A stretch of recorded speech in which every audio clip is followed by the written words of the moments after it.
நம்ம தமிழ் ஸ்கூல்ல summer homework எல்லாம் கொடுத்தாங்கல்ல, அதெல்லாம் படிச்சீங்களா? அந்த ஆத்திச்சூடி எல்லாம் படிச்சு முடிச்சீங்களா? நானும் எல்லா ஆத்திச்சூடியும் படிச்சு முடிச்சிட்டேன். எல்லா ஆத்திச்சூடியும் படிச்சிட்டியா? நீங்க சொல்லு பார்க்கலாம்.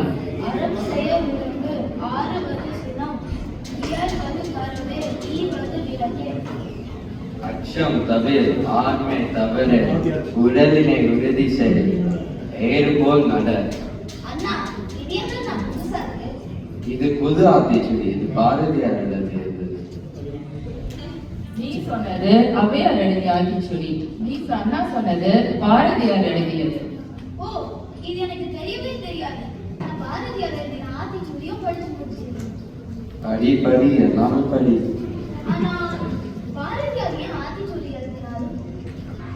இது ஒரு நல்ல கேள்வி. ஏன் எழுதியிருப்பாரு? இது அவர்கிட்ட தான் கேட்கணும். சரி சரி, வா கூகுள் வழியா அவர்கிட்ட போய் கேட்போம்.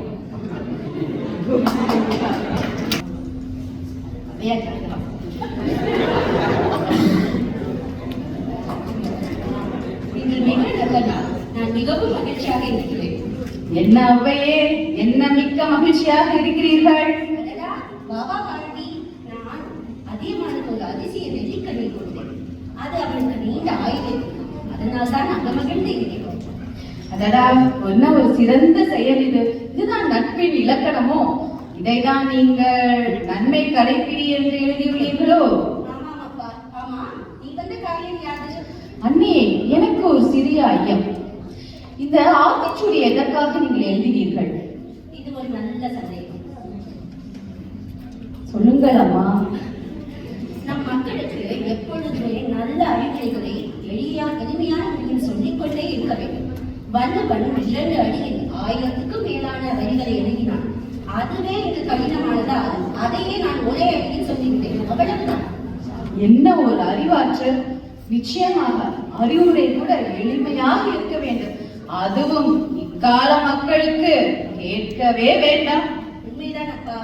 அதனால் தானே நீயும் குழந்தைகளுக்கு பிடித்த பாப்பா பாடல்களை எழுதி சிறுவர்களுக்கு பிடித்த கவிஞராகிவிட்டாய்.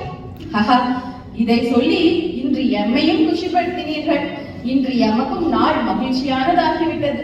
தங்களது பாராட்டுக்கும் அறிவுரைக்கும் மிக்க நன்றி அம்மா. சென்று வருகிறேன். சரி பாரதி, தமிழின் ஆசிகள் உனக்கு.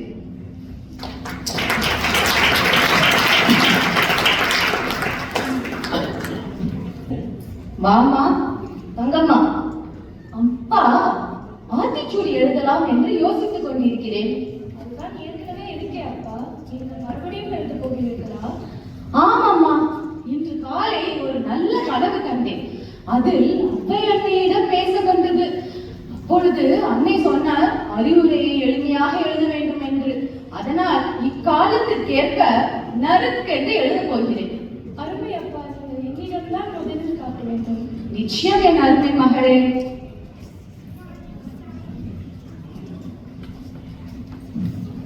இப்பாத்திச்சூடி எழுதினாருன்னு அம்மா பரப்பே இல்லம்மா. நீங்க எல்லா கேள்விக்கும் பதில கண்டுபிடிச்சிருங்க. அண்ணா, அதான் அம்மா கிட்ட கூகுள் வந்துருங்க. சரி, எது எப்படியோ நான் உங்க 2 பேரோட கேள்விக்கும் பதில கண்டுபிடிச்சிட்டேன்.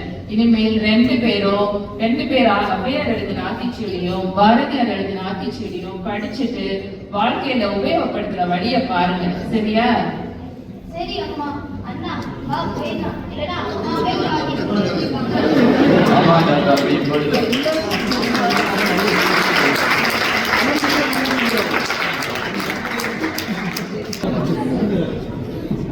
இன்று வந்து ஔவையாக சாந்தி ஜெயபிரகாஷ், அம்மாவாக சுனிதா ஜோதிலிங்க, அண்ணாவாக விக்னேஷ் ஜோதிலிங்க, தம்பியாக ஆதர்ஷ்வா மோகன்குமார், தங்கம்மா பாரதிய மகளாக ஸ்ருதி ஜெயபிரகாஷ், பாரதியாக நான்